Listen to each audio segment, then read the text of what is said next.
ஞாச திலக பிரகாசிகையிலே இப்பொழுது 6வது ஸ்லோகத்தினுடைய வியாக்கியானத்தை பார்த்து கொண்டிருக்கிறோம். லோகாச்சாரியர் அருளை செய்த ஸ்ரீ வச்சன பூஷணம் என்கிற பிரசித்தமான கிரந்தத்திலிருந்து இப்பொழுது ஒரு மேற்கோள். இது எதற்காக என்றால், லோகாச்சாரியருடைய அபிப்பிராயத்திலேயும் நாம் எல்லாம் பிரபத்தி பண்ணி கொள்ள வேண்டும் என்பதை காண்பிப்பதற்காக. இதில் பிரபத்தி பண்ணும் அதிகாரிகள் மூவர் என்று அவர் எழுதுகிறார்.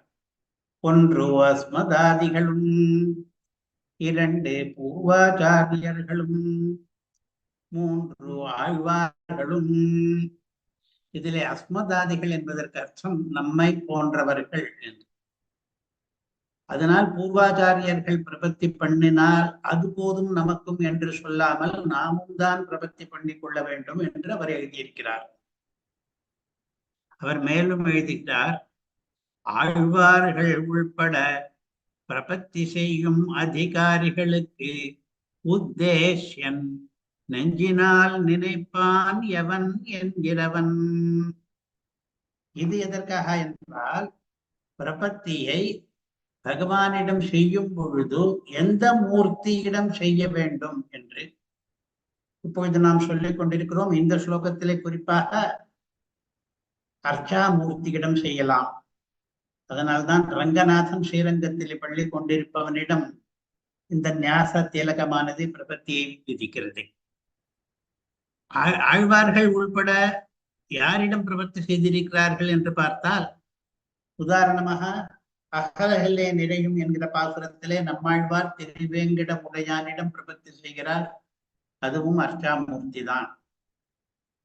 நெஞ்சினால் நினைப்பான் எவன் என்று எந்த மூர்த்தியிடம் வேண்டுமானாலும் பிரபத்தி பண்ணலாம் என்பதை இந்த ஸ்ரீ சூக்தி தெரிவிக்கிறது. அதனாலே கிருஹார்ச்சை கூட. அடுத்த வாக்கியம் மதுராந்தக சுவாமியினுடைய வாக்கியம். பூர்வாச்சாரியர்களும் ஆழ்வார்களும் நம்மாச்சாரியர்களும் போட்டிருக்கிற அஸ்மதாதிகள் என்பதற்கு பதில் நம் ஆச்சாரியர்கள் என்று போட்டதற்கு, நாம் வழக்கமாக இப்பொழுது ஆச்சாரிய நிஷ்டையில் தானே பிரபத்தி பண்ணி கொண்டிருக்கிறோம். நாமவே பண்ணிக்கொள்ளாமல் ஒரு ஆச்சாரியனை சமாசிரயணம் பண்ணி அந்த ஆச்சாரியர் நமக்காக பிரபத்தி பண்ணுவிக்கிறார். அதனாலே அஸ்மதாதிகள் என்பதற்கு பதில் நம்மாச்சாரியர்களும் என்று போட்டு செய்து வரும் என்று அந்த நூற்றாண்டோடு நிறுத்தி விடாமல் இன்றைக்கு வரைக்கும் நாம் செய்து வருகிற பிரபத்தி அனுஷ்டான சம்பிரதாயம், நாம் விடாமல் காப்பாற்றி வருகிற இந்த அனுஷ்டான சம்பிரதாயமானது இங்கு காணத்தக்கது. லோகாச்சாரிய கிரந்தத்திலேயும் அந்த அனுஷ்டானத்தை பற்றி பேச்சு இருக்கிறது. அஸ்மதாதிகளும் பிரபத்தி செய்யும் என்று அந்த ஸ்ரீசூக்தியை இங்கே காண்பித்திருக்கிறார். எதற்காக என்றால், அவருடைய சம்பிரதாயத்தை சேர்ந்த பின் அவர்கள் அஸ்மதாதிகள் பிரபத்தி தனியாக பண்ணிக்கொள்ள வேண்டாம் என்று அதிலேயும் சில பேர் சொல்ல ஆரம்பித்தார்கள். அதற்காக அவருடைய சுத்தியை காண்பிக்கிறார். அஸ்மதாதிகளும் பிரபத்தி பண்ணிக்கொள்ள வேண்டும் என்றுதான் லோகாச்சாரியரே தன்னுடைய கிரந்தத்திலே எழுதியிருக்கிறார் என்று. பிரபத்தியை எந்த மூர்த்தியின் பக்கத்திலே பண்ணுவது என்றால், அர்ச்சாவதாரத்தின் பக்கலிலேயே இன்றும் நம் ஆச்சாரியர்கள் பிரபத்தி அனுஷ்டித்து வருகிறார்கள். எல்லா இடங்களிலும் அந்த அர்ச்சாமூர்த்தி என்பது நம்முடைய அகத்திலே ஆராதிக்கிற சாலக்கிராம மூர்த்தி கூட அர்ச்சாவதாரம் தான். அங்கேயும் கூட நாம் பிரபத்தியை அனுஷ்டிக்கலாம். ஸ்ரீமான் ஷேதே என்று இருக்கிறது.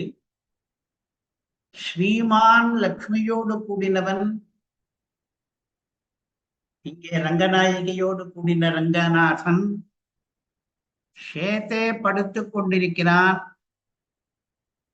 புஜங்க சயனே சமஹா புஜங்க ரங்கே என்று இந்த ஸ்லோகம் சொல்லுகிறதே, இந்த ஸ்ரீமான் சேத்தே என்ற இரண்டு பதங்களை சேர்த்து பார்க்கும் பொழுது ஒரு ராமாயண ஸ்லோகம் ஞாபகம் வருகிறது. அந்த ஸ்லோகத்திலே ஸ்ரீமான் சுக சுப்தகா என்று இருக்கிறது. ஸ்ரீமானான ராமனானவன் இனிதே உறங்கினான் என்று. அந்த ராமாயண சூக்தி எந்த பிரகரணத்திலே இருக்கிறது என்றால், சீதா தேவியனுடைய வாக்கியம், ஸ்ரீமானான ராமன் சுகமாக தூங்கிக் கொண்டிருந்தான் என்கிற இந்த வாக்கியம் சீதா தேவி சொல்லுகிறாள், சமயாபோதித ஸ்ரீமானே சுகசுப்த பரந்தபஹா என்று. அந்த வாக்கியத்தை நினைவுபடுத்தி இந்த வியாக்கியானம் எழுதுகிறது. இதனால் ஆசிரயணத்துக்கு உபயுக்தமான சௌலபியம் சொன்னதாயிற்று என்று. அவன் ரங்கத்துக்கு வந்து ஸ்ரீமானாக வந்து பிராட்டியையும் தன்னுடனே ஸ்ரீரங்கத்துக்கு அழைத்து வந்து அங்கே சுகமாக நித்திரை பண்ணுகிறான் என்பது நாம் அவனை ஆசிரயிப்பதற்கு வேண்டிய சௌலபியம் அவனுக்கு இருக்கிறது என்பதை தெரிவிக்கிறது. எவ்வளவு சௌலபியம் என்றால், நாம் அவனிடம் போக வேண்டி இருக்க அவன் நம்மை தேடி வந்திருக்கிறான். நம்மை தேடி வரும் பொழுது, நம்மை சங்கிரகிப்பதற்காக வரும் பொழுது ஸ்ரீமானாக வருகிறான், பிராட்டியுடன் கூட வருகிறான். வந்து நாம் எல்லாம் தரிசிக்கும்படியாக சேவிக்கும்படியான ஒரு இடத்திலே சுகமாக தூங்கிக் கொண்டிருக்கிறான், நமக்கெல்லாம் சௌகரியமாகிவிட்டது என்று சௌலபியத்தை சொன்னதாயிற்று.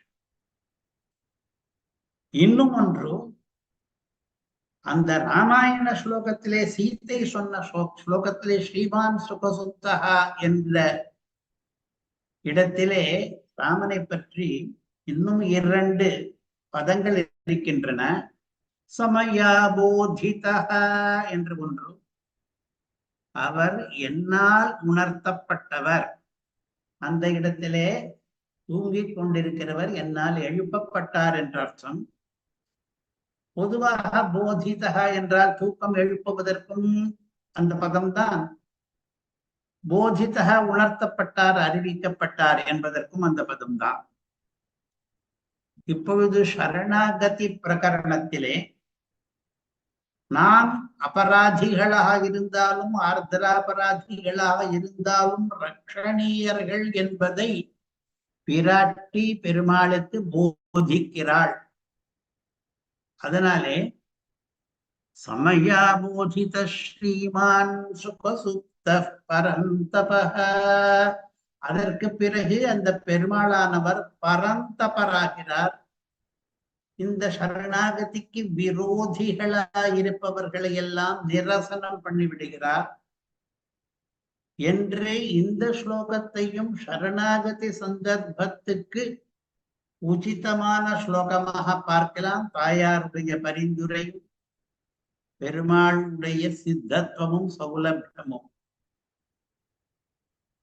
ஸ்ரீமான் சுகசுப்தஹா அல்லது ஸ்ரீமான் சேதே என்று சொல்லும் பொழுது இன்னொன்றையும் நாம் கவனிக்கலாம். அவன் தூங்கும் பொழுதும் கூட அழகானவன் என்று. பொதுவாக அழகாக இருப்பவர்கள் கூட தூங்கும் பொழுது அழகு குறைந்திருப்பார்கள். ஆனால் ஸ்ரீமான் என்றால் அழகுடையவன், ஸ்ரீ என்றால் அழகு. ஸ்ரீமான் சேத்தே என்றால் சேத்தே படுத்துக் கொண்டிருக்கிறான், ஆனாலும் ஸ்ரீமான் அழகாக இருக்கிறான் என்று. சுகசுப்த பரந்தப ஸ்ரீமான் சேத்தே ரங்கி புஜங்க சஜனே சமஹாபுஜங்க என்று இவ்வாறாக சௌலபியம் என்கிற குணத்தை இந்த ஸ்லோகத்திலே பார்த்தோம். சௌலபியம் என்கிற குணத்துக்கு எதிர்த்தட்டாக ஆனாலும் கல்யாண குணங்களிலே ஒன்றாக இருப்பது பரத்வம் என்கிற மேன்மை. அந்த பரத்வம் என்கிற மேன்மை கூட சரணாகதிக்கு உபாயத்துவ உபயுக்தமான குணம்தான். நாம் யாரிடம் சரணாகதி பண்ண வேண்டும் என்று பொதுவாக லௌகிக விவகாரங்களில் கூட பார்த்தோமானால், உயர்ந்தவனிடம் எந்த உயர்ந்தவனுக்கு சௌலபியம் எளிவு என்பதும் இருக்கிறதோ, எளிவும் மேன்மையும் சேர்ந்திருக்கிற ஒருவனிடத்திலே சரணாகதி பண்ண வேண்டும் என்றுதான் நமக்கு உலகியலிலும் தெரிகிறது. அதேதான் சாஸ்திரத்திலேயும். அதனாலே சரணாகதி பிரகரணத்திலே பகவானுடைய பரத்வத்தையும் சௌலபியத்தையும் சேர்ந்து நாம் கல்யாண குண அனுசந்தானம் பண்ணி சரணாகதி பண்ணுகிறோம். இந்த 7வது ஸ்லோகம் இன்றைய ஸ்லோகத்திலே பரத்வம் என்கிற மேன்மையை பற்றி. ரங்காஸ்தீர்ண புஜங்க புங்கவ வபு பர்யங்க வர்யங்கதோ சர்கஸ்தித்யவசான கேளிரசிகௌ தௌதம் பதீனః பதிः மாபீ பங்கஜசாயின ஸ்ருதி சுகைः அன்யோன்யபத்தஸ்மிதோ டிம்பஸ்யாம்புஜசம்பவஸ்ய வசனைः ஓம் தத்சதித்யாதிபிஹி என்று. இந்த ஸ்லோகத்திலே பெருமாளும் தாயாரும் திவ்ய தம்பதிகள். அவர்கள் நமக்கு பதி பதி பதி பதஜக பதி திவச்சனம் 2 தலைவர்கள் நமக்கு சேர்ந்து ஒரு தலைவர். அந்த பெருமாள் தந்தை ஸ்தானத்திலே, தாயார் தாய் ஸ்தானத்திலே. இந்த தாய் தந்தையருக்கு நாம் எல்லாரும் குழந்தைகள். இந்த குழந்தைகளிலே முதல் குழந்தை தலைச்சன் குழந்தையானது பிரம்மா என்கிற குழந்தை. அவர்களுடைய குடும்பத்திலே முதல் குழந்தையான பிரம்மா குழந்தையாக இருக்கும் பொழுது, அதாவது ஜெகத் சிருஷ்டி காலத்தில் முதல் தோன்றின பொழுது, அது மழலை சொற்களை பேசுவதாகவும் அப்படி அவ்வியக்தமான சில பதங்களை பேசும் பொழுது கூட ஓம் தத்து சத்து முதலிய வேத பதங்களை உச்சரிப்பதாகவும், அதை கேட்டு அந்த குழந்தையினுடைய பெற்றோர்களான திவ்ய தம்பதிகள் இது ஸ்ருதி சுகமாக இருக்கிறது என்று ஆனந்திப்பதாகவும், குழந்தையின் மழலையை கேட்டு மந்தஹாசம் புன்னகை புரிவதாகவும் இந்த ஸ்லோகம் அது கூட ஒரு கவி நயத்தோடு கூட பேசுகிறது.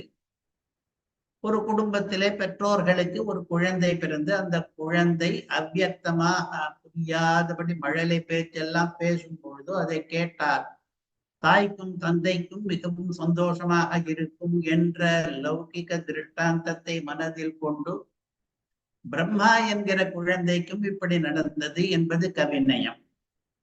இதை ஏன் கவிநயம் மட்டும் என்று சொல்லுகிறோம் என்றால், பிரம்மா பிறக்கும் பொழுது ஒரு குழந்தையாக இருந்து மழலை எல்லாம் பேசினார் என்று சாஸ்திரங்கள் புராணங்கள் எல்லாம் சொல்லவில்லை.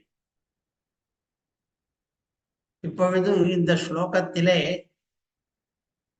சங்கதியை சொல்வோம்.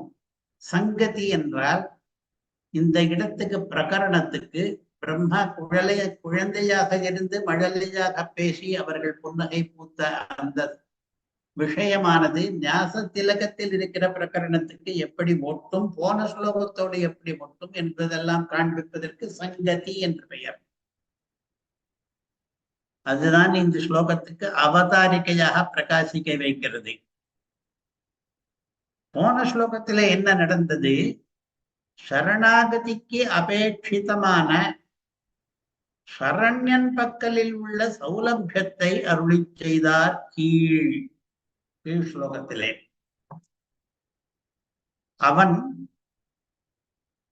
திருவரங்கத்துக்கு வந்து பிராட்டியோடு கூட வந்து பூஜங்க சயனத்திலே படுத்துக் கொண்டிருக்கிறான். அவனும் ஒரு பூஜங்கன். நம்மெல்லாம் சங்கிரகிப்பதற்காக அசேஷ ஜன சங்கிரகணாய சேத்தே என்று சொன்னார் போன ஸ்லோகத்திலே, அவ்வளவு சுலபன் என்று. இந்த ஸ்லோகத்திலே இன்னொரு கல்யாண குணம், அவனுக்கு சுவாமித்துவம் என்கிற பரத்துவம் இருக்கிறது என்று.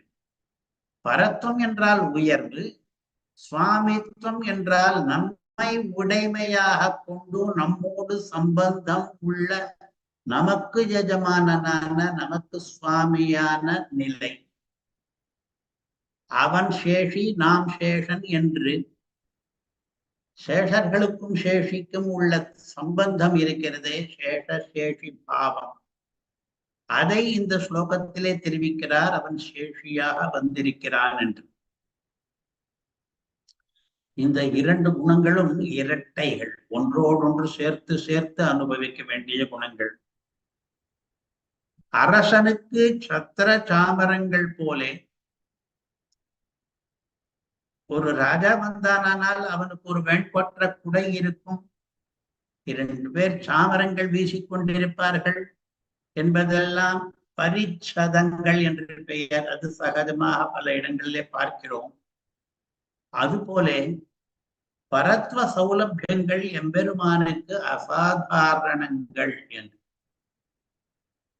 பரத்துவம் என்று ஒன்று, சௌலபியம் என்று ஒன்று. இந்த இரண்டு குணங்களும் அவனுக்கு இருக்கிற அசங்கேயமான கல்யாண குணங்களுக்கு நடுவிலே இவ்விரண்டும் அவனுக்கு அசாதாரண குணங்களாக இருக்கின்றன. இவ்விரண்டும் அவனை சரண்யனாக ஆக்குகின்றன. இவ்விரண்டும் உபாஜத்வ உபயுக்த குணங்களாக இருக்கின்றன.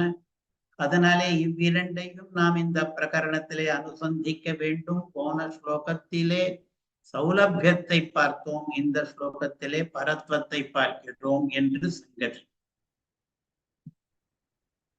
இந்த ஸ்லோகத்திலேயும் போன ஸ்லோகத்திலே போல 10 தகவல்கள் இருக்கின்றன. அதிலே முதலானது, ரங்கநாதன் சேஷியாக இருக்கிறான் என்பது 2 அர்த்தங்களிலேயும் இருக்கிறது. இது சாஸ்திர கிரந்தம் மட்டுமாக இல்லாமல் காவிய கிரந்தமாகவும் இருக்கிறபடினாலே ஞாச திலகத்திலே சொல்கிற விஷயத்தை காவிய நயத்தோடு கூட வேடிக்கைகளோடு கூட சொல்வார். இப்பொழுது என்ன சொல்ல வேண்டும்? அவன் சேஷி, நாம் சேஷர்கள் என்று சொல்ல வேண்டும். அதை சொல்லும் பொழுது அவன் சேஷியாக இருப்பது இன்னொரு அர்த்தத்திலே கூட வருகிறது என்று ஒரு வேடிக்கை. சேஷி என்பதற்கு நாம் சொல்ல வேண்டிய அர்த்தம், இப்பொழுது பிரகரண சித்தமான அர்த்தம் எது என்றால், நாம் சேஷர்கள், சேத்தனர்கள் சேஷர்கள் என்றால் தாசர்கள் என்ற அர்த்தம் வரும். சேஷர்கள் என்றால் அவனுக்காகவே பிரவர்த்திப்பவர்கள். நாம் செய்கிற காரியமெல்லாம் அவனுக்குத்தான். அவன் சேஷி. நம்முடைய நாம் செய்கிற எல்லா பிரவൃத்திகளுக்கும் காரியங்களுக்கும் பிரயோஜனத்தை ஏற்றுக்கொள்பவன் அவன் என்பதை சொல்லும் பொழுது அவன் இன்னொரு அர்த்தத்திலே கூட சேஷி. சேஷன் என்று ஆதிசேஷனுக்கு பெயர். பாம்புகளுக்கெல்லாம் ராஜாவான அனந்தனுக்கு சேஷன் என்று பெயர். அந்த அனந்தனை தன்னுடைய படுக்கையாக கொண்டிருப்பவன் அனந்தனை உடையவன் சேஷி என்றாகிறான். தண்டத்தை உடையவனை தண்டி என்று சொல்வது போல, தண்டி என்றால் எவனுக்கு தண்டம் இருக்கிறதோ அவன் என்று அர்த்தம். அதே போல சேஷி என்றால் எவனுக்கு சேஷன் இருக்கிறானோ அவன் என்று. இந்த இடத்திலே அனந்தன் என்கிற ஆதிசேஷனையும் சேஷனாக கொள்ளலாம். சகல சேத்தனா சேத்தனமும் சேஷம் என்பதும் தகும். 2 விதத்தினாலேயும் அவன் சேஷி. அதை இங்கே பிரகரணத்திலே சொல்வதற்கு முதல் வரியிலேயே அவன் பாம்பு படுக்கையிலே படுத்திருப்பதை சொல்லுகிறார். போன ஸ்லோகத்திலேயும் அதை சொல்லியாயிற்று. போன ஸ்லோகத்திலே ரங்கி புஜங்க சயனேச மகாபுஜங்கா என்று சொல்லியாயிற்று. புஜங்க சயனத்தை பற்றி பேசியாயிற்று. இந்த ஸ்லோகத்திலேயும் ரங்காஸ்தீர்ண புஜங்க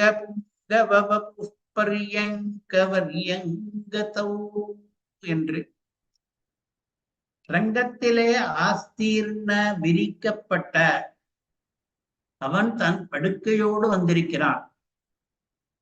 அரவிந்த பாவையும் தாம் அகம்படி வந்து புகுந்து என்று பெரியாழ்வார் சொல்வார். தான் வரும் பொழுது அரவிந்த பாவையையும் அழைத்து கொண்டு வந்திருக்கிறான், படுக்கையையும் எடுத்துக் கொண்டு வந்திருக்கிறான். இங்கேதான் நிரந்தரமாக குடியிருக்க போகிறேன் என்று காண்பிப்பதற்காக வந்து ரங்கத்திலே, அரங்கத்திலே, அரங்கம் என்றால் எப்படிப்பட்ட இடம்? நிறைய பேர் வந்து பார்க்கிற இடம். அதிலே ஆஸ்தீர்ண படுக்கையை விரித்து கொண்டு படுத்து விட்டான். ஒருவன் இல்லை, இருவர். ரங்கநாதனும் ரங்கநாயகியும். புஜங்க புங்கவ பரியங்க, புஜங்க பாம்புகளுக்குள்ளே புங்கவ சிரேஷ்டனாக இருக்கிற ஆதிசேஷன் என்கிற பரியங்க படுக்கையிலே, அவனுடைய வபுகு சரீரம் என்கிற பரியங்க படுக்கையிலே, பாம்பினுடைய சரீரத்துக்கு போகம் என்று பெயர். அதிலே பரியங்க வர்யம், அந்த படுக்கையும் உயர்ந்த படுக்கையாக இருக்கிறது. கதவும் அதே வந்து சேர்ந்திருக்கிறார்கள், அதை இணைந்திருக்கிறார்கள். பெருமாளும் பிராட்டியும் என்று முதல் வரி சொல்லுகிறது. அதனாலே அந்த விதத்திலேயும் அவன் சேஷனை உடையவனாக இருக்கிறான், ஆதிசேஷனை. இது முதல் தகவல். அவர் அரங்கத்திலேயே படுக்கை விரித்தவர். ஏதோ ஒரு இடத்திலிருந்து இன்னொரு இடத்துக்கு குடி போகிறவர் குடும்பத்தோடு வந்து படுக்கை பெட்டியோடு வருவது போலே வந்திருக்கிறவர். அவருடைய பாம்பு படுக்கையானது உயர்ந்த படுக்கை. அனந்தன் என்கிற பாம்பு படுக்கை உயர்ந்தது என்பதை, ஆதிசேஷன் உயர்ந்தவர் என்பதற்காக ஒரு பதமும், அந்த படுக்கை உயர்ந்தவது என்பதற்காக இன்னொரு பதமும் விட்டு காண்பிக்கிறது இந்த முதல் வரி. புஜங்க புங்கவ, புங்கவ என்றால் சிரேஷ்டன் என்று அர்த்தம். புஜங்களுக்குள்ளே, புஜங்கங்களுக்குள்ளே சிரேஷ்டனானவர் ஆதிசேஷன் என்று. எது புங்கவ, ரகு புங்கவ என்றெல்லாம் சொல்வது போல இவர் புஜங்க புங்கவ. அவர் படுக்கையாக வந்த பொழுது அந்த படுக்கையும் பரியங்க வரியம், வரியம் என்றால் உயர்ந்தது என்று. படுக்கைகளுக்குள்ளே உயர்ந்த படுக்கையாக அவர் வந்திருக்கிறார். அந்த படுக்கையிலே 2 பேர் இருக்கிறார்கள். கதவு என்று த்விவச்சனம். தம்பதிகளாக, தம்பதி நஃபதி என்று 2 பேர் இருக்கிறார்கள். அவர்கள் நமக்கு தலைவர்களாக இருக்கிறார்கள். சர்க்கஸ்தித்யவசான கேளி ரசிகோ, அவர்கள் ரசிகர்களாகவும் இருக்கிறார்கள். ரங்கத்துக்கு வந்து நிகழ்ச்சி நடத்த வேண்டும் என்றால் அவர்கள் ரசிகர்களாகவும் இருக்க வேண்டும், ரசிகர்களை உகப்பிப்பவர்களாகவும் இருக்க வேண்டும். இவர்கள் ரங்கத்துக்கு வந்திருக்கிறார்கள் இவர்களுடைய நிகழ்ச்சியை நடத்துவதற்கு. எல்லா ஜனங்களையும் அங்கே கவர்ந்து இழுத்து இவர்களுடைய நிகழ்ச்சியை நடத்தப் போகிறார்கள். ஏற்கனவே அவர் நடத்திய அவ்விருவரும் நடத்திய நிகழ்ச்சிகள் என்ன என்றால், சர்க்க என்கிற படைத்தலும், ஸ்திதி என்கிற காத்தலும், அவசான என்கிற அழித்தலும், இந்த 3ஐயும் கேலி விளையாட்டாக வைத்துக் கொண்டிருக்கிறார்கள். இந்த தம்பதிகள் ஆடுகிற விளையாட்டு என்ன என்றால், படைத்தல், காத்தல், அழித்தல் என்கிற முத்தொழில்களும் லீலையாக பண்ணிக் கொண்டிருக்கிறார்கள் இவர்கள். அப்படி இங்கே ஸ்ரீரங்கம் என்கிற இடத்திலே குடியேறி இருக்கிற அந்த தம்பதிகளுக்கு ஒரு குழந்தை பிறந்திருக்கிறது. சதுர்முக பிரம்மா என்கிற குழந்தை. அந்த குழந்தை எங்கே பிறந்திருக்கிறது? நாபி பங்கஜத்திலே பிறந்திருக்கிறது. பகவானுடைய நாபியிலே ஒரு தாமரை தோன்றி இருக்கிறது. அந்த தாமரை மலரின் மேலே பிரம்மா என்கிற குழந்தையானது பிறந்திருக்கிறது. நாபி பங்கஜசாயினஹ, இதற்கு மேல் இவருடைய கற்பனை. இதுவரையில் சாஸ்திரார்த்தம் பகவான் அர்ச்சாமூர்த்தியாக தாயாரோடு கூட ஸ்ரீரங்கத்துக்கு எழுந்தருளினான் என்பதும், அவனுக்கு சதுர்முக பிரம்மா என்பவன் குழந்தை என்பதும், அதுவரையில் சாஸ்திரார்த்தம் சதுர்முக பிரம்மனை சிருஷ்டி பண்ணினான், அவன் சிருஷ்டி ஸ்திதி சம்ஹாரங்களை பண்ணுவதெல்லாம் அவனுக்கு ஒரு லீலை என்பது கூட பிரம்மசூத்திரங்களிலே சொன்ன அர்த்தம். இதற்கு மேலே கவி நயத்துக்காக சொல்லுகிற அர்த்தம். அந்த குழந்தை படுத்து கொண்டிருக்கிறது என்பதிலிருந்து ஆரம்பித்து கற்பனையாக சொல்லுகிறார். நாபி பங்கஜத்திலே உண்டான குழந்தையானது நாபி பங்கஜ ஷாயினா, அந்த தாமரை பூ மேலே படுத்து கொண்டிருக்கிறது.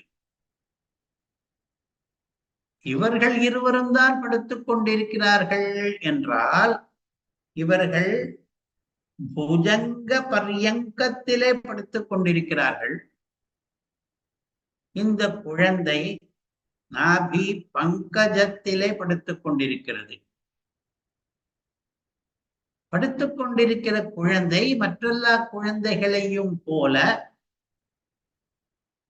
மழலையாக, கல பாஷையாக, அவ்வியக்தமான பேச்சாக சில பேச்சுகளை பேசுகிறது.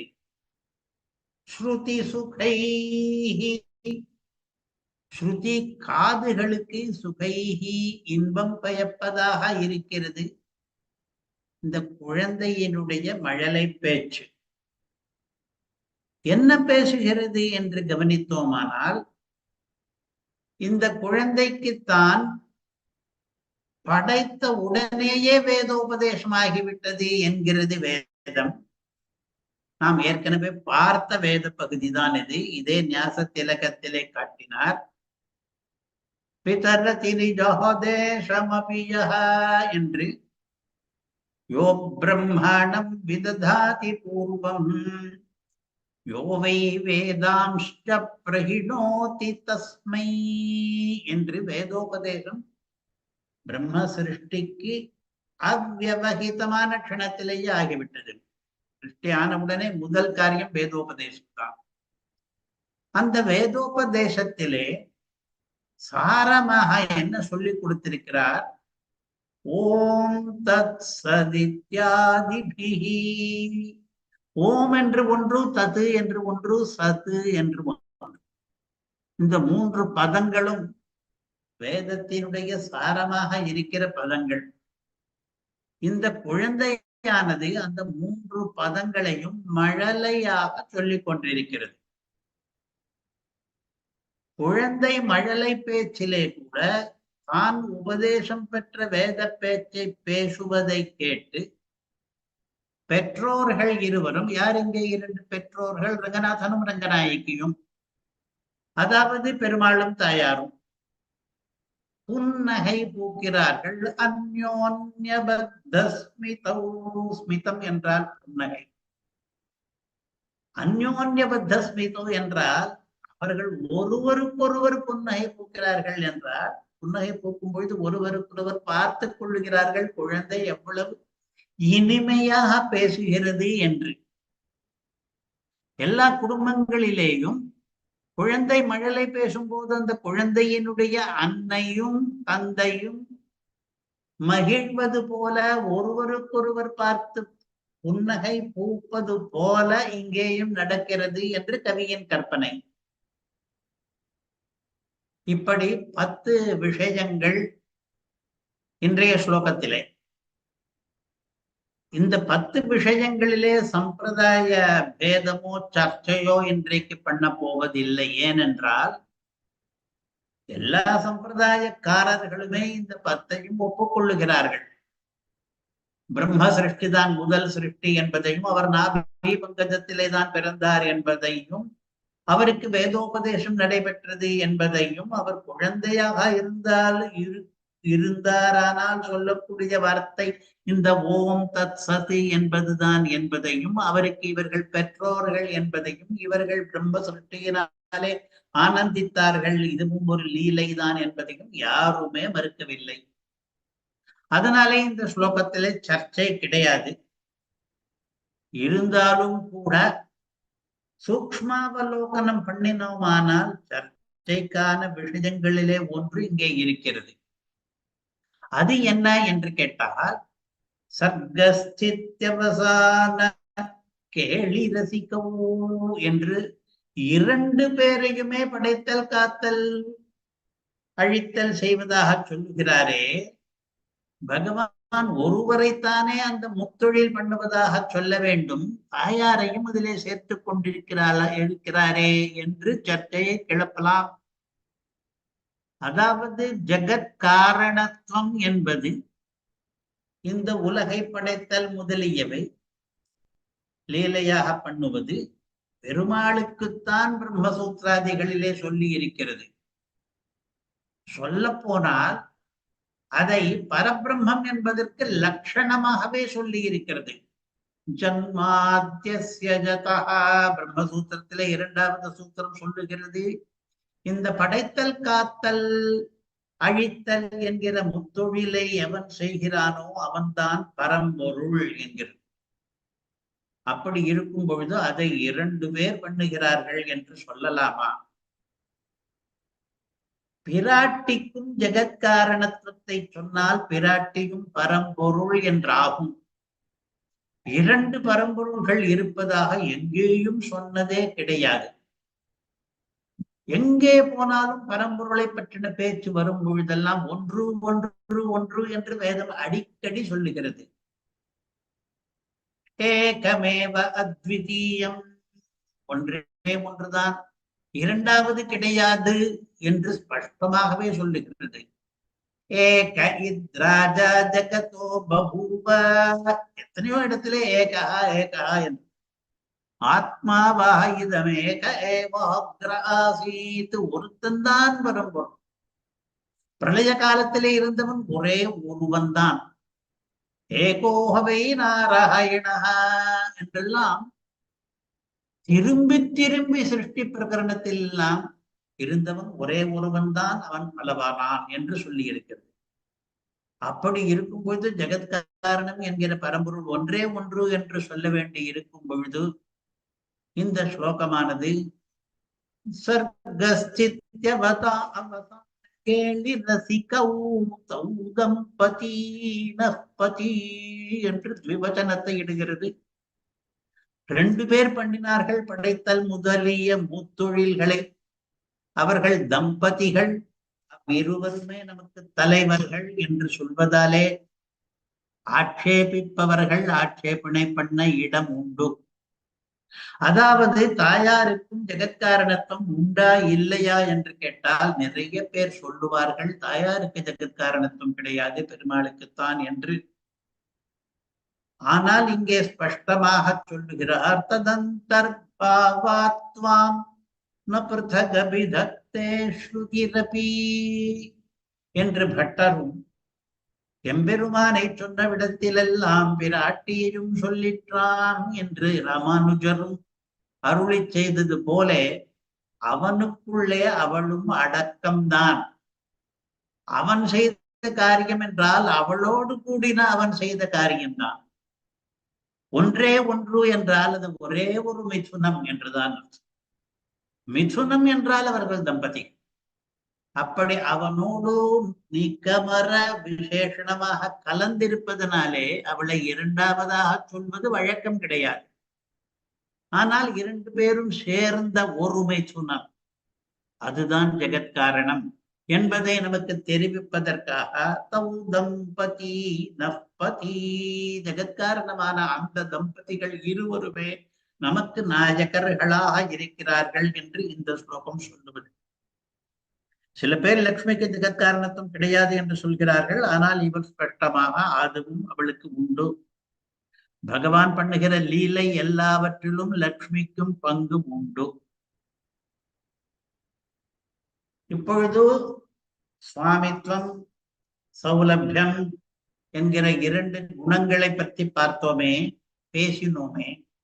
போன ஸ்லோகத்திலே சௌலபியம், இந்த ஸ்லோகத்திலே சுவாமித்வம் என்று அவதாரிகையிலேயே காண்பித்தோம். அவ்விரண்டும் என்ன என்பதை பார்க்க போகிறோம். சுவாமித்வம் என்றால் என்ன, சௌலபியம் என்றால் என்ன? சுவாமித்வமாவது, இது மதுராந்தகம் சுவாமியினுடைய வாக்கியம்.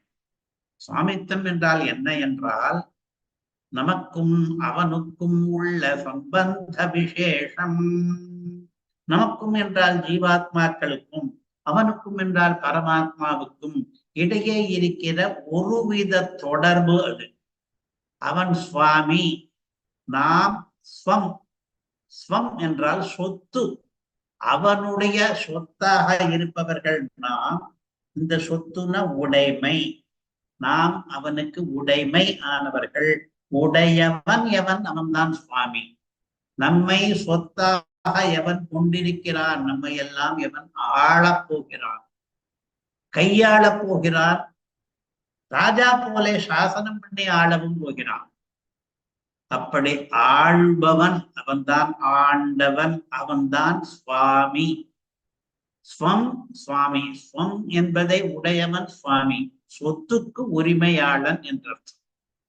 இந்த சம்பந்தம் இருக்கிறதே, நாம் அவனுக்கு சொத்தானவர்கள், உடைமையானவர்கள், அவன் உடையவன் ஆனவன் என்பது. இந்த சம்பந்த விசேஷத்துக்குத்தான் சுவாமித்வம் என்று பெயர். இது பிரணவத்திலே சிக்ஷிதமானது என்று. லோகத்திலேயே முதல் நடைபெற்ற உபதேசம் வேதோபதேசம். அந்த வேதோபதேசத்திலே முதல் நடைபெற்ற உபதேசம் பிரணவம் என்கிற மந்திரோபதேசம். வேதம் ஆரம்பிக்கிறது அந்த பதத்திலே. எப்பொழுது நாம் வேதம் சொன்னாலும் முதலிலே அந்த பிரணவத்தை சொல்லிவிட்டுத்தான் வேதத்தை ஓத வேண்டும் என்ற விதி இருக்கிறது. அப்படிப்பட்ட மகிமை கொண்ட பிரணவத்திலே சொல்லித் தருகிற விஷயம் இதுதான். அதாவது அவன் சுவாமி, நாம் எல்லாம் ஸ்வம். அவனுக்காக நாம், பரமாத்மாவுக்காக ஜீவாத்மாக்கள். ஆ என்கிற எழுத்தினுடைய அர்த்தமாக இருக்கிற பரமாத்மாவுக்காக, ம என்கிற எழுத்தினுடைய அர்த்தமாக இருக்கிற ஜீவாத்மாக்கள் இருக்கிறார்கள் என்று பிரணவத்திலே சிக்ஷிதம் கற்பிக்கப்பட்ட விஷயம் இது. நாம் அவனுடைய சொத்துக்கள், நாம் அவனுக்காக இருப்பவர்கள். அதனால்தான் சேஷர்கள் என்பது. அதே பிரணவத்திலே ஊ என்பதற்கு பிராட்டி லக்ஷ்மி அர்த்தம் என்பதையும் சொல்லுங்கள் என்பதையும் வேதமே சொல்லுகிறது. ஊ ஆ என்கிற எழுத்து எப்படி பகவானை சொல்லுமோ அதுபோல ஊ என்கிற எழுத்து பிராட்டியை சொல்லும் என்ற அர்த்தத்தையும் வேதமே நமக்கு சொல்லி தருவதனாலே தௌதம் பதி நஃபதி என்று இங்கே சொல்கிறாரே இவர், அது பிரணவம் என்கிற மந்திரத்துக்கு அர்த்தமாகிறது. அவ்விருவரும் தம்பதிகளாக இருக்கிற அவ்விருவரும், அந்த திவ்ய தம்பதிகள் நமக்கு பதியாக சுவாமிகளாக இருக்கிறார்கள். நாம் அவர்களுடைய சொத்தாக இருக்கிறோம் என்பது பிரணவத்திலே சிக்ஷிதமானது. சரி, அது எதற்காக? ஞாச பிரகரணத்திலே, சரணாகதி பிரகரணத்திலே இந்த சந்தர்ப்பத்திலே தெரிந்து கொள்ள வேண்டி இருக்கிறது.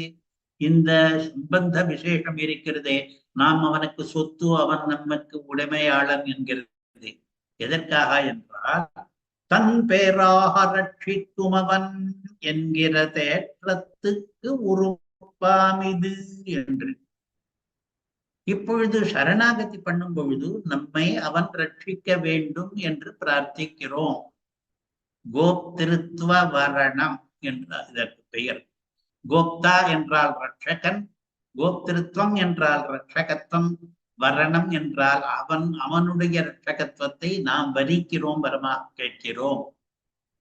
அந்த சரணாகதியிலே அவனுக்கும் நமக்கும் ஏற்கனவே சம்பந்தம் இருக்கிறது, நாமே அவனுடைய சொத்துதான் என்கிற கருத்து நமக்கு புரிந்தால் அப்பொழுது இது சரணாகதி நிச்சயமாக பலிக்கும் என்கிற விசுவாசம் நமக்கு ஏற்படும். ஏனென்றால் தன் பேராக ரட்சிக்கும், யாரோ ஒருவனுக்கு உதவி செய்வது என்று இல்லாமல் தன்னோடு சம்பந்தம் உள்ள ஒருவன் தன்னை சேஷியாக கொண்ட ஒரு சேஷபூதனானவன் ரட்சணத்தை யாச்சிக்கிறான் என்னும் பொழுது இவனை ரட்சிப்பது எனக்கே கூட ஒரு புருஷார்த்தம் பாக்கியம் என்று கருதி, ஏனென்றால் இவன் என்னுடைய சொத்தானவன் ஆயிற்றே, இவனை ரட்சிக்க வேண்டுமே என்று ரட்சிப்பான் என்கிற தேற்றத்துக்கு, தேற்றம் என்றால் தீர்மானம், அத்தியவசாயம், முடிவு, தெளிவு, அது ஏற்படுவதற்கு உறுப்பாகும், இது அவயவமாகும். இதனாலே நமக்கு அது ஏற்படும். அதனாலே சரணாகதி பிரகரணத்திலே இந்த சம்பந்த ஞானம் அவசியம். அவன் சேஷி, நாம் சேஷன் என்ற சம்பந்த ஞானம் தெரிந்தால், சில பேர் என்ன சொல்லி இருக்கிறார்கள், சரணாகதி என்பதே இதுதான் என்று. சேஷசேஷி பாவ ஞானம் இருக்கிறதே, சம்பந்த ஞானம் என்பது இதுதான் சரணாகதி என்று சில பேர் சொல்லும் அளவுக்கு இந்த சம்பந்த ஞானமானது சரணாகதியின் முக்கிய உறுப்பாக இருக்கிறது. அதை இந்த ஸ்லோகம் சொல்லுகிறது. சுவாமித்வம் என்பது இந்த ஸ்லோகத்தின் பிரதானார்த்தம். சௌலபியம் என்பது போன ஸ்லோகத்தின் பிரதானார்த்தம். சௌலபியம் என்கிற எளிமை, அதற்கு என்ன அர்த்தம் என்றால், வாஸ்தவத்திலே சுலபனாக இருக்க வேண்டாத ஒரு வஸ்து துர்லபமாக மிக உயர்ந்ததாக இருக்கிற, கை கெட்டாத தூரத்திலே இருக்கிற ஒரு வஸ்து தானே குனிந்து வந்து நம் கையிலே வந்தால் அது சௌலபியம் வருகிறது என்ற அர்த்தம். சௌலபியமாவது மகாயோகிகளுக்கும் கூட கெட்ட நிலமில்லாத தன்னை. தான் எப்படிப்பட்டவன் அந்த பரமாத்மா? மகா யோகிகள் எல்லாம், தியானம் பண்ணுபவர்கள் எல்லாம் அவனை அடைவதற்கு மகா பிரயத்தனம் பண்ணுகிறார்கள். அவர்களுக்கு கூட அவன் கிட்டாதவனாக, துர்லபனாக இருக்கிறான். அப்படிப்பட்ட தன்னை தூது சாரத்தியம் முதலியவற்றால் இங்கே வந்து விபவாவதாரம் பண்ணி ஒருவனுக்கு தேரை ஓட்டுகிறானா, ஒரு சாராருக்கு தூது போக்குகிறானாம் என்று. தேரோட்டுதல், தூது போதல் என்பதெல்லாம் கீழ்த்தரமான மக்கள் பண்ணுகிற காரியம். தேரிலே போவது, தூது அனுப்புவது, அதெல்லாம் மேல்தரமான மக்கள் பண்ணுகிற காரியம். இவன் மிக சுலபனானபடியினாலே யாரோ ஒருத்தருடைய ஏவுதலுக்கெல்லாம் ஏற்றுக்கொண்டு வேலைக்காரன் போலே, பணியாளன் போலே தூதுவனாக போவது, தேரை ஓட்டுவது முதலியவற்றையெல்லாம் கூட பண்ண தயாராகும்படி அவ்வளவு சுலபனாக எல்லோரும் காணலாம்படி பண்ணுகை இருக்கிறது. அதுதான் இவனுடைய சௌலபியம் என்பது எளிமை. அது எதற்காக ஞாசத்திலே வர வேண்டும்? இப்பொழுது ஞாச திலகம் அல்லவா நடக்கிறது. சரணாகதியிலே பகவானுடைய சௌலபியத்தை நாம் ஏன் அனுசந்திக்க வேண்டும் என்றால், நாம் கிட்டுவதற்கு அவன் அரியன் என்று விலகாமைக்கு உறுப்பான் இது. அவனாம், அவனுக்கும் நமக்கும் ஏணி வைத்தால் கூட எட்டாதே. மலைக்கும் மடுவுக்கும் இருக்கிற வித்தியாசம் இருக்கிறதே, நாம் அவனை கிட்ட முடியுமோ என்றெல்லாம் பயந்து அவன் அரியன், துர்லபன் என்று விலகி போய்விடுவோம், அவன் இந்த சுலபத்தை காண்பிக்காவிட்டார். அப்படி நாம் விலகி போகாமல் இருப்பதற்காக அவனையும் கூட நாம் கிட்ட முடியும், அவன் சுலபனானவன் தான் என்பது தெரிந்து கொள்ள வேண்டும் நாம். அதற்காகத்தான் சௌலபியம் என்பது சரணாகதி பிரகரணத்திலே அனுசந்திக்க வேண்டிய குணங்களிலே முக்கியமாக இருக்கிறது. இப்படியாக ஞாச திலகத்திலே போன ஸ்லோகத்திலே சௌலபியம், இந்த ஸ்லோகத்திலே சுவாமித்வம். அடுத்தது படுப்பது என்பதை பற்றி. போன ஸ்லோகத்திலேயும் இருந்தது, இந்த ஸ்லோகத்திலேயும் இருக்கிறது. போன ஸ்லோகத்திலே ஸ்ரீமான சேஷஜன சங்கிரகணாய சேதே, சேதே என்கிற பதம் இருக்கிறது, சேனித்துக் கொண்டிருக்கிறான் என்று. இந்த ஸ்லோகத்திலேயும் ஆரம்பத்திலேயே புஜங்க புங்கவ பர்யங்க வரங்கதோ என்று படுக்கையிலே இருக்கிறார்கள் 2 பேர் என்று இருக்கிறது. இந்த படுக்கையை பற்றி இப்பொழுது எதற்கு பிரஸ்தாபம் என்றால், பரபிரம்மே சேஷசாயி தான். சேஷசாயி என்று அவனுக்கு ஒரு பெயர். ஆதிசேஷனிலே படுத்திருப்பவன் என்று. இந்த ஸ்லோகத்திலே ஒரு சாட்டு பண்ணி இருக்கிறார். சாட்டு என்றால் சமத்காரம், கொஞ்சம் வேடிக்கை. என்ன வேடிக்கை பண்ணி இருக்கிறார்? அவனும் தான் படுத்துக் கொண்டிருக்கிறான், அவனுக்கு பிறந்த குழந்தையும் தான் படுத்துக் கொண்டிருக்கிறது என்று சாயி என்பதை 2 இடத்திலே போட்டிருக்கிறார். குழந்தை படுத்துக் கொண்டிருக்கிறது என்பதை நாபி பங்கஜ ஷாயினஹா என்று. அவனும் சேஷசாயி, சாயி என்கிற பதம் இல்லாவிட்டாலும் படுக்கையில வந்திருக்கிறான் என்கிற பதம் இருக்கிறது. அவனும் படுத்துக் கொண்டிருக்கிறான், குழந்தையும் படுத்துக் கொண்டிருக்கிறது, அவனுடைய குழந்தை. அதை வேடிக்கையாக சொல்லி பார்த்தோமானால், அவன் பிரம்மம், பிறந்த குழந்தை பிரம்மா. கொஞ்சம் தான் வித்தியாசம். பிரம்மம் என்று நபும்சகலிங்கமாக சொன்னால் அது ரங்கநாதனை குறிக்கும், பரமாத்மாவை குறிக்கும். பிரம்மா என்று புல்லிங்கமாக சொன்னால் அது அவனுக்கு பிறந்த குழந்தைக்கு பெயர். பிரம்மமும் படுத்துக் கொண்டிருக்கிறது, பிரம்மாவும் படுத்துக் கொண்டிருக்கிறான். பிரம்மம் சேஷசாயி, பிரம்மா சேஷிசாயி என்று வேடிக்கை பண்ணுகிறது இந்த வியாக்கியானம். ஞாசத்திலக பிரகாசிகா என்கிற வியாக்கியானத்திலே பண்ணின வேடிக்கை என்ன என்றால், பிரம்மம் என்பது சேஷசாயியாக இருக்கையிலே பிரம்மா என்பது சேஷிசாயியாக இருக்கிறது. அதாவது அந்த சேஷியான பிரம்மம் இருக்கிறது, அதிலேயே இது படுத்துக் கொண்டிருக்கிறது, படுத்துக் கொண்டிருப்பவன் மேலேயே படுத்துக் கொண்டிருக்கிறது என்று வேடிக்கை. அப்படி சொல்லலாமா? ஒரு ஜீவாத்மா பரமாத்மா மேலே படுத்துக் கொண்டிருக்கிறது என்று சொல்லலாமா? இங்கே இப்படி சொல்லி இருக்கிறாரே, பரமாத்மாவுடைய நாபி இருக்கிறது, நாபியில் ஒரு பங்கஜம் இருக்கிறது, அந்த பங்கஜத்திலே இந்த குழந்தை படுத்துக் கொண்டிருக்கிறது என்று கேட்டால், உபனிஷத்திலேயே அப்படித்தான் சொல்லி இருக்கிறது. அதாவது இந்த ஜீவாத்மா ஒவ்வொருவனும் தூங்குகிற காலத்திலே எங்கே போகிறான் என்றால், பிரம்மத்தின் மேலே நித்ரை செய்கிறான். சதா சௌமியதா சம்பன்னோ பவதி என்கிறது உபனிஷத். ஒவ்வொரு தூக்க காலத்திலேயும் அவன் பிரம்மானந்தத்தை தான் லேசாக அனுபவிக்கிறான். பிரம்மத்தின் மேலேதான் இவன் படுத்துக் கொண்டிருக்கிறான் என்று உபனிஷத் சொன்னதை நினைவிருத்தி, ஆரம்பத்திலேயே பிரம்மா படுத்துக் கொண்டிருப்பதே அந்த பிரம்மத்தின் மேலேதான் என்று காட்டுகிறார்.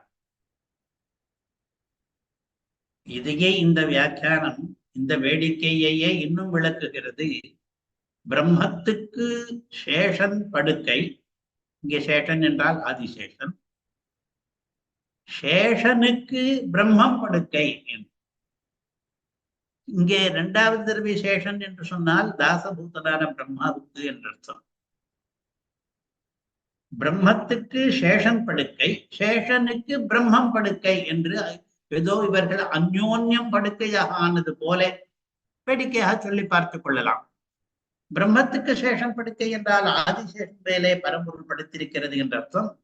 சேஷனுக்கு பிரம்மம் படுக்கை என்றால் சேஷ வர்க்கத்திலே சேர்ந்தவனான பிரம்மா என்கிற குழந்தைக்கு அவனுடைய நாபி பங்கஜமே படுக்கையாக இருப்பதனாலே ஒரு விதத்தில் சத்வாரகமாக அவனே படுக்கையாகி விடுகிறான் என்ற அர்த்தம். இப்படி 2ஐயும் சேர்த்து இந்த ஸ்லோகம் சொல்வதனாலே பிரம்மத்துக்கு சேஷன் படுக்கை, சேஷனுக்கு பிரம்மம் படுக்கை என்று 2ஐயும் சொன்னதாக ஆகிறது என்பதும் ஒரு வேடிக்கை. வேடிக்கையுடன் கூட சொல்வதுதான் காவியத்தினுடைய அழகு.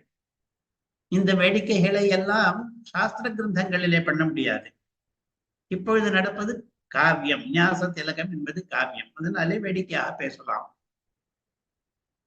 கடைசி பதம், ஸ்லோகத்தினுடைய கடைசி பதம், ஓம் தத் சதித்யாதிபிஹி.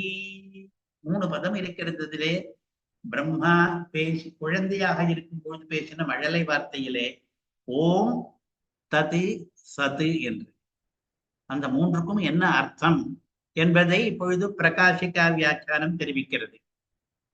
ஓம் தது சது எனும் 3 அக்ஷரங்களில் இந்த மூன்றும் பதமா மூன்றும் எழுத்தா என்றால் எழுத்தும் கூடதான். தத்து என்பது ஒரு எழுத்து, சத்து என்பது ஒரு எழுத்து, ஓம் என்பது ஒரு எழுத்து. இதெல்லாம் ஏகாட்சர பதங்கள், ஒற்றை எழுத்து பதங்கள்.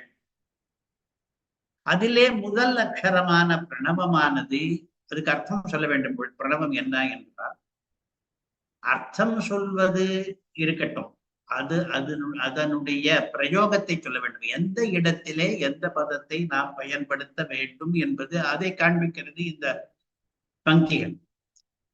வேதங்களிலும் வைதிக கர்மாக்களிலும் பொதுவாக அனுசந்திக்கப்படுகிறது ஓம் என்று.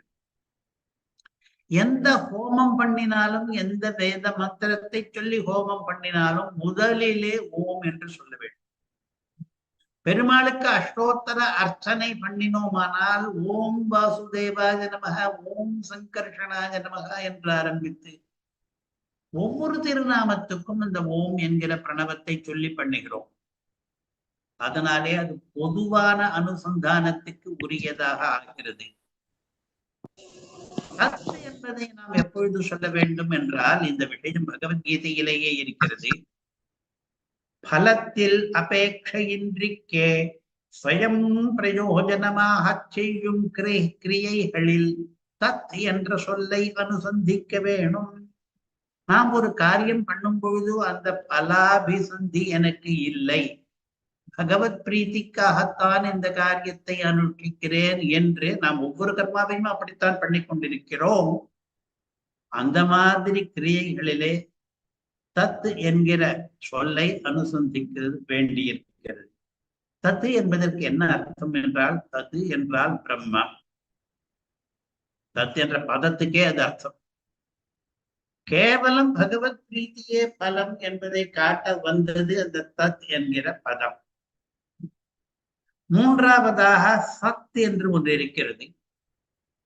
அது வேறு மாதிரியான கர்மங்களிலே, அதாவது பலத்தில் அபேட்சையோடு பண்ணுகிற கர்மாக்களிலே, நாம் மழை பெய்ய வேண்டும் என்பதற்காக காரீரேஷ்டி பண்ணினால், வருண ஜபம் பண்ணினால் பலன் கிடைக்கும். அதே போல புத்திரன் வேண்டும் என்று புத்திர காம இஷ்டி பண்ணினால், இதெல்லாம் வேதங்களிலே சொன்ன கர்மாக்கள் தான். ஆனால் ஒரு பலனை அபேட்சித்து பண்ணும் பொழுது சத் என்கிற அந்த பதத்தை அனுசந்திக்க வேண்டும். அந்த பதத்துக்கு மங்களகரமானது என்கிற அர்த்தம் வருகிறது. இப்பொழுது நியாசம் என்கிற கர்மத்தை நாம் அனுஷ்டிக்கிறோம். இதில் இருக்கிற மந்திரத்தை சொல்லும் பொழுது பொதுவான ஓம் என்கிற பதத்தை சொல்ல போகிறோம். இந்த கர்மத்துக்கு உத்தேஷ்யர் யார், யாரை குறித்து நாம் சரணாகதி பண்ணுகிறோம், அதை இந்த ஸ்லோகம் தெரிவிக்கிறது. உத்தேஷ்யத்வம் ஜனனி பஜதோ ருஜ்ஜிதோபாதிகந்தம் பிரத்யக்ரூபே ஹவிஷி யுவயோः ஏகசேஷித்வயோகாத் என்ற ஸ்ரீஸ்துதி ஸ்லோகத்திலே விளக்கமாக காண்பிக்கப்பட்ட விஷயம் இது. உத்தேசிய பூதர்கள் யார் என்றால், இவ்விருவரும் சேர்ந்து தௌதம்பதி நப்பதி என்று. இருவரும் சேர்ந்து என்றால் ஏகசேஷித்துவம் சொல்லி இருக்கிறதே. ஏகசேஷித்துவம் என்றால் ஒரே ஒருவன்தான் சேஷி, மற்ற எல்லாரும் சேஷர்கள் என்று. அப்படி இருக்கும் பொழுது தௌதம்பதி நப்பதி என்று இரண்டு பேரை சேஷிகளாக எப்படி சொல்லலாம் என்றால், நம்முடைய ஆச்சாரியர்கள் இதை பலவாறாக விளக்கி இருக்கிறார்கள். அதிலே ஒரு விளக்கம் சோமாசி ஆண்டான் என்கிற ஆச்சாரியர் அருளி செய்தது.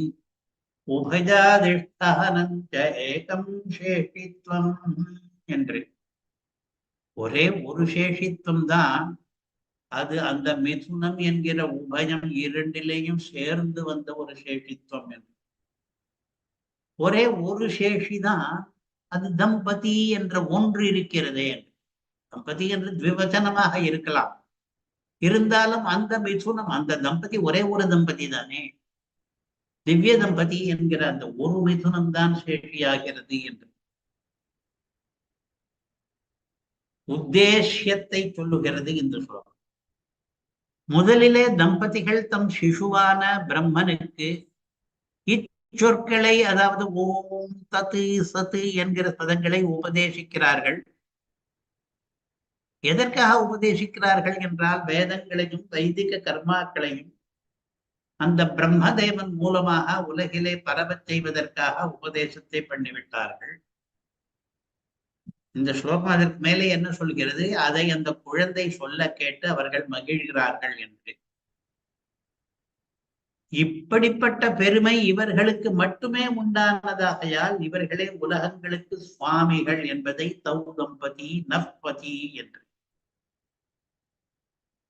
இந்த பெருமை, அதாவது ஓம் தத்து சத்து முதலிய வேதத்தையும் மழலையாக மிழற்றுகிற குழந்தையை உடைய இந்த பெருமை, இவர்கள் இவ்விருவரும் லோக சுவாமிகள் என்பதை காண்பிக்கிறது.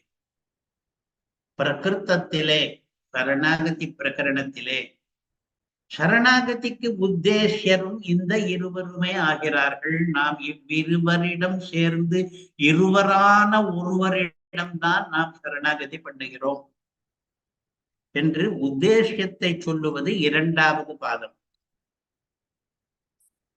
இதிலே சொன்னது தகவல்கள் நிறைய இருக்கலாம். நாம் 10 தகவல்கள் இருப்பதாக பார்த்தோம். ஒவ்வொன்றுமே சரணாகதிக்கு தேவையான தகவல்கள் என்பதை நாம் பார்க்க வேண்டும். பிரம்மா குழந்தையாக இருக்கிறார் என்று ஒரு தகவல் சொன்னால் அது எதற்காக சரணாகதிக்கு உபயோகப்படும் என்று பார்த்தால், பிரம்மா எப்படி குழந்தையோ அதே போல்தான் நாம் எல்லாருமே அற்பகங்கள் தான், பிம்பங்கள் தான், குழந்தைகள் தான். நமக்கு இருக்கிற குழந்தைத்தனம் என்பது முக்கியமாக ஆகிஞ்சன்யம் என்பதை நமக்கு தெரிவிக்கும். நம்மாலே நாம பண்ணிக்கொள்ளக்கூடியது ஒன்றும் கிடையாது. குழந்தை ஸ்வகீய ரட்சணத்துக்கு கூட பெற்றோர்களைத்தான் சார்ந்திருக்கிறது என்பது உலகமறிந்த உண்மை.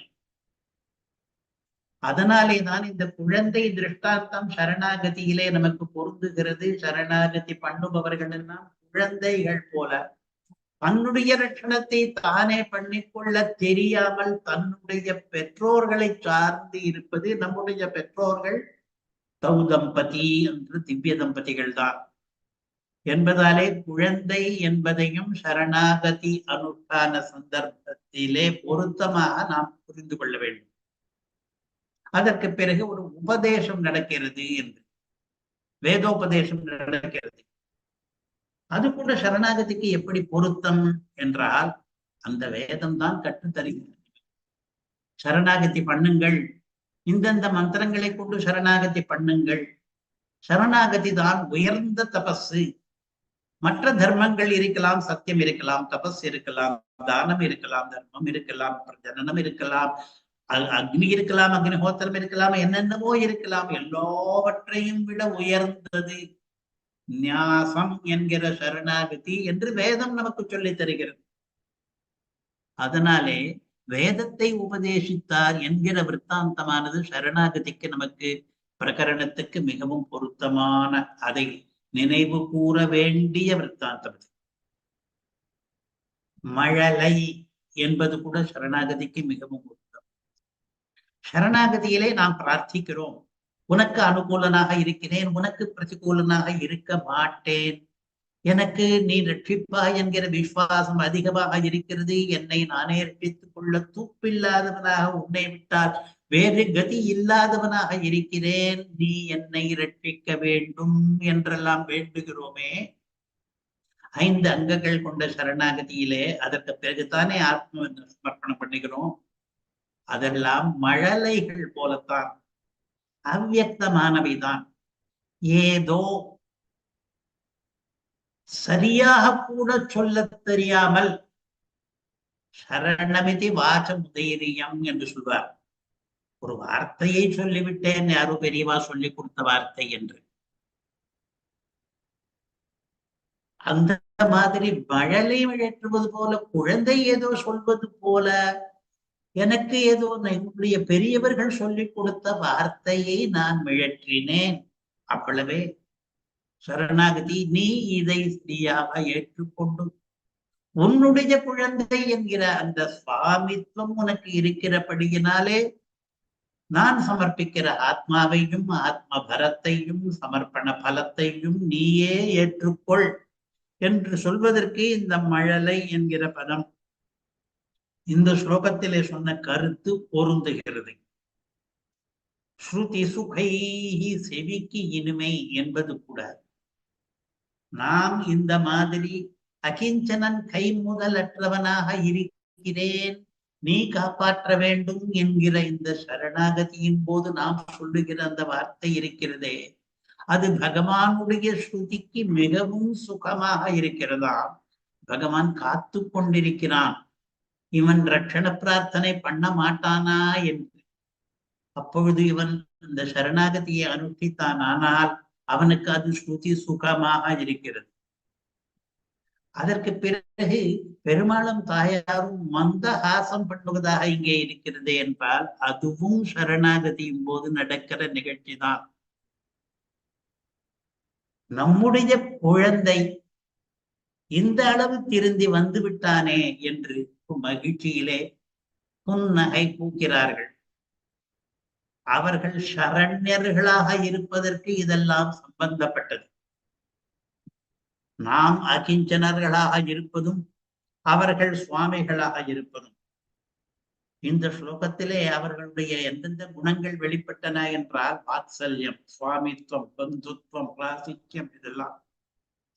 இது ஒவ்வொன்றுமே உபாயத்தோபயுக்தங்களான குணங்கள். அவர்கள் சுவாமிகளாக இருப்பதால் தான் நாம் அவர்களிடம் சரணாகதி பண்ண முடிகிறது. நம்மை உடையவர்கள் அவர்கள். அவர்களுக்கு வாத்சல்யம் இருப்பதால் தான் ஒரு குழந்தையினுடைய மழலையை கேட்டு இன்புறுகிற அளவுக்கான வாத்சல்யம் இருப்பதால் தான் நாம் சரணாகதி பண்ணுகிறோம்.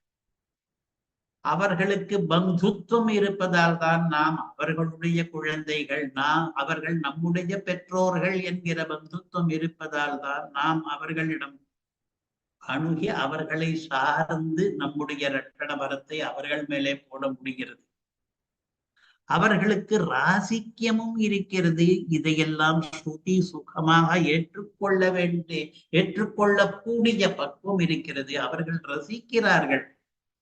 நாம் அபராதங்களில் இருந்து விலகி வந்து திருந்தி வந்து அவர்களை இரட்சகர்களாக மதித்தோமானால் அப்பொழுது அவர்கள் அதை ரசிக்கிறார்கள் என்று இந்த ஸ்லோகம் சொல்லுகிறது. ஸ்ருதி சுகை என்று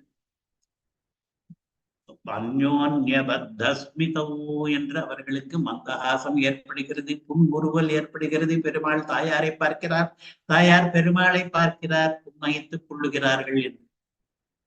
அந்த ராசிக்கும் என்கிற குணம் என்பது இந்த கல்யாண குணங்கள் எல்லாமே சரணாகதி என்ற சந்தர்ப்பத்துக்கு பொருந்திய குணங்களாக இருக்கின்றன. அதனாலே இந்த ஸ்லோகம் ஞாசத்துக்கு பொருத்தமானது. சர்க்கஸ்தித்யவசான கேளி ரசிகை என்று அடுத்த பதம் கேளி என்று ஒன்றிருக்கிறது. இதெல்லாம் அவர்களுக்கு விளையாட்டு என்று. பெற்றோர்கள் குழந்தைகளிடம் விளையாட்டு காண்பிப்பது போல அவர்கள் சரணாகதி மட்டுமில்லை, அவர்கள் படைத்தல் காத்தல் அழித்தல் என்று பண்ணுகிறார்களே, அது கூட அவர்களுக்கு கேலிதான், லீலைதான். இது வேதாந்த சாஸ்திரத்திலே சொன்ன கருத்து. ந பிரயோஜனவத்வாதி லோகவத்து லீலா கைவல்யம் என்று பிரம்மசூத்திரம். ஆட்சேபிக்கிறவன் ஆட்சேபிக்கிறான், எதற்காக உலகத்தை பகவான் படைக்க வேண்டும், அதனாலே அவனுக்கு என்ன பிரயோஜனம், அவனுக்கு எந்த பிரயோஜனமும் இருக்காது என்று எனக்கு தெரியும். ஏனென்றால் அவன் அவாப்த சமஸ்த காமன், அவனுக்கு இனிமேல் புதிதாக பெற வேண்டிய லாபம் என்று ஒன்றுமே கிடையாது. சங்கல்பத்தினாலே எல்லாவற்றையும் பெறக்கூடியவன், பெற்றுவிட்டவன் அவன். அவன் எதற்காக சிருஷ்டி பண்ணுகிறான் என்று ஆட்சேபிக்கிறான். அப்பொழுது என்ன பதில் என்றால், அவன் ஒரு லீலை பண்ணுகிறான். லோகத்திலே தனக்கு வேண்டியவை எல்லாம் கிடைக்க பெற்றவர்கள் கூட விளையாட்டுகள் பண்ணுவது உண்டே.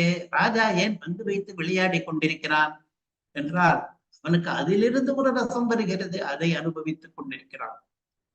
அது போலத்தான் பகவானுடைய கேள்வி இது.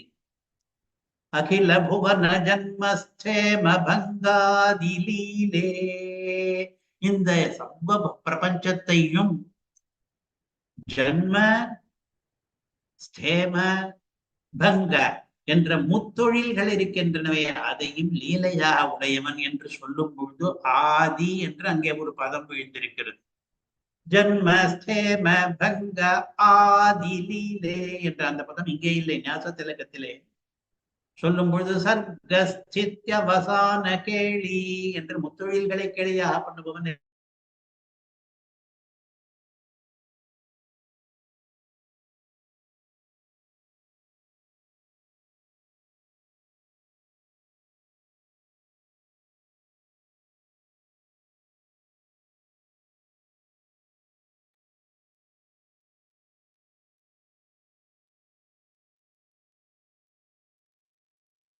ஏன் வாய்ஸ் வரல போட்டு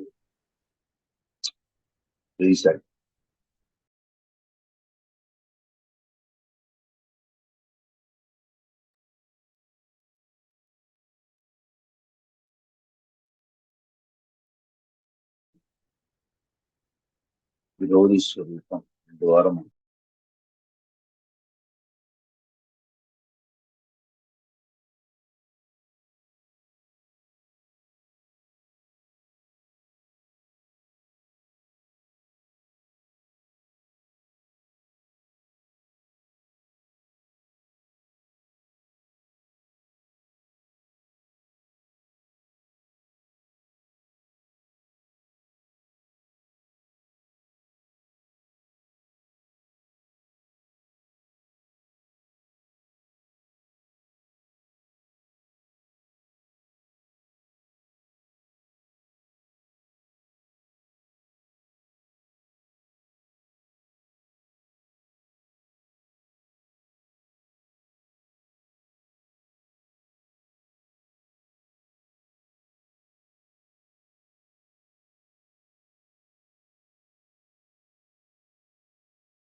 சுவாமி திரும்பி எழுந்திருக்க.